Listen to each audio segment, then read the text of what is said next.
Hello everybody, welcome back. Today as well we have got to another video. In this video I'll show you how you can simply go ahead and get refund on Shein without returning. But before that, please do make sure to like our video, subscribe our channel, and yes, without any further delay we'll simply start our video.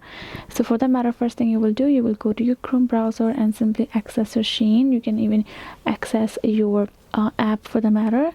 Once you have done so, go ahead, tap on the Shein and simply get signed in as well. So the thing that you have to make sure of, so when you are trying to returning something, first thing when you are purchasing and trying to get a refund, first check the policy of that particular supplier as well. If they do not have that, then you cannot access the refund. But there's another thing that sometimes randomly Shein can let you have that notification, is that if the cost of picking up and shipping the item outweighs the cost of the actual item itself, then Shein might issue the message allowing you to keep your purchase and still receive a refund.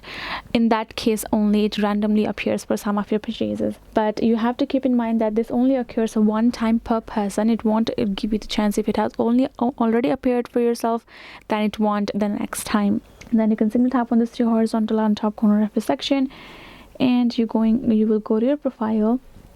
And here in this section you can see processing. You can go to your orders and simply tap on this shipped ones if you want to get a refund for them, and you can simply tap on them and simply put them to return section, and you will get a refund. You can simply return them. If the refund is allowed, you will get the refund. If it's damaged or then if it's not, then you won't be able to. So that is it, guys. Hope this video was helpful to you all. Thank you so much for watching, and yes, I'll see you guys in our next video.